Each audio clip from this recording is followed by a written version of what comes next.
Hi, if you like the video, please remember to subscribe.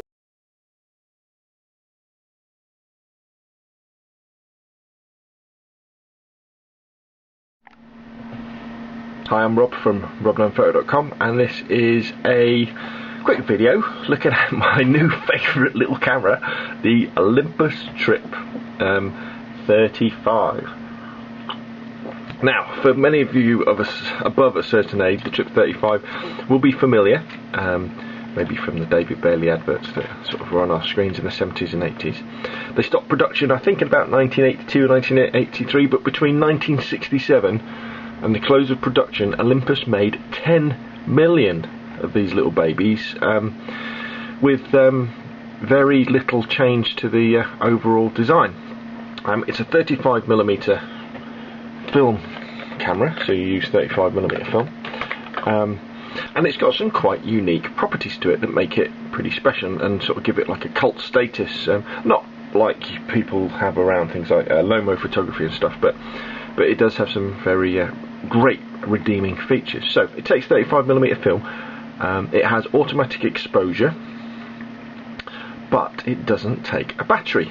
So why is that? Well, the way that the Olympus Trip works is, see this bit here with these sort of this crystals bit, that's a selenium power cell, and what that does is that drives the automatic exposure system.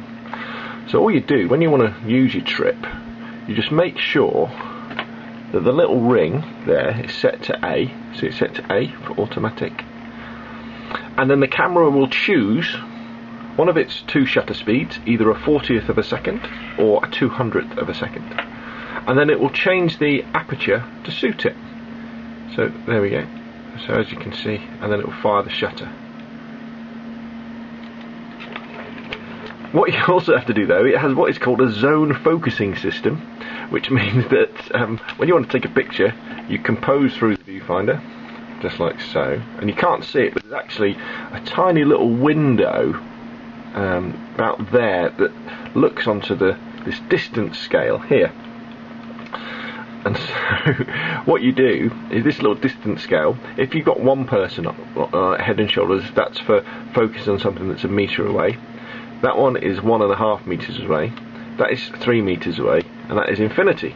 Or obviously you can put it somewhere in between, but it's got like this nice snapping motion so that you don't actually have to look at the camera to know what you're focusing at. If you imagine you're walking along, you know, and you have it set, you know, just find out where it is, you could just rock it like that and go, right, I'm at 1 metre. Actually, the subject I'm at is 3 metres away, so that's two snaps of the focusing ring. Or, underneath, there's actually more of a traditional distance scale in metres and feet. And then you can take your photograph. What we see on the front barrel here is where you set the speed of your film. So at the moment I've got some Fuji ISO 200 film in there, so that's set to ASA 200, but as you can see you can move that around, and it goes from what's that go from 25 through to 400. Now the other cool thing is it has a hot shoe on it and a X-Sync port, I think they call them, for flash. And what you're meant to do is, if you put a flash on the top, you're meant to use the port, not the hot shoe, because the hot shoe apparently is synced for flash bulbs, not things.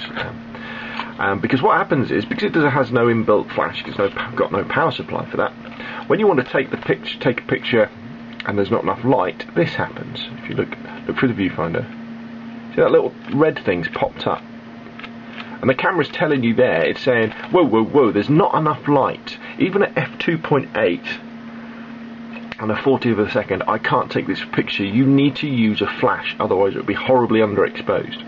So all you do is you get your flash, you put it on hot shoe, and then you put the lead down to there, or you could, you know, take a risk and do it on there.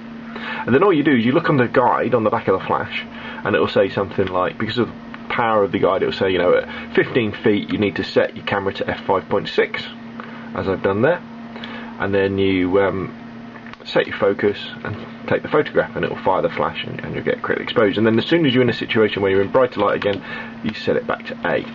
So fully automatic. Now you might still be saying, well, you know, that's still fairly basic, isn't it? I mean, I can understand why it's great to have a camera without a battery, because you don't have to worry about the batteries going flat. It's nice and light, simple to use, ultra simple to use. But the beauty is this little lens on the front, this Olympus Zuiko f2.8 40mm lens, which is incredibly sharp for this camera. It rivals SLRs of the time, and that's what makes the Olympus Trip special, the lens as well, and the fact that they're pretty much bulletproof. So if you see one lying around, pick it up, and if it's going for a song, buy it. Now let me tell you how you know whether they're working a lot, because obviously they're old cameras. Now if it's only going for a couple of quid, even if it's not working, it's still worth buying, because if you search online you can find instructions to fix them. But this is my guide to tell you whether it or not an Olympus Trip is actually working. If it is working, obviously snap it up. And it's all to do with the aperture blades that you can see there. See them opening and closing as I press the button? And what happens is on old trips these seize up, you know, because they haven't been used for 20 years and they stop working. So if you want to know whether an Olympus Trip is a potential worker or not, all you do is you put your hand over the selenium cell and press the button, press the shutter release. Ooh, let me do it this way. And the tongue should pop up. See the little red tongue stopping you to take a picture? If that doesn't happen, it either means two things. One, the most likely is that the aperture blades have just stuck together, and it can't operate, or the selenium cell's broken. The most likely thing is the aperture blades are stuck together and you can take it apart and fix it. Let me show you. So for example, this is a trip I bought that doesn't work. Okay, so when I put my hand over the, if I wind it on, put my hand over the cell, it'll still take pictures. You see when I press the shutter down, there's no red tongue. And if I do the same thing with my Olympus Trip that works, put my hand over the front, got a little red tongue firing up. Oh, one final thing though, just because the red tongue does pop up doesn't mean you have to use a flash. You can just flick it to 2.8 and take a picture and hope it will come out that way. So there we go, the Olympus Trip 35, my quick introduction. Earlier models have the chrome button, but don't worry about it, as long as it works, so that's the fine thing. Superb little camera. If you see one going cheap, buy one, stick some colour film in, or maybe some C41 black and white film that you can develop at a colour lab, and you're good to go. Right, my name's Rob from roblandphoto.com. Thanks for watching.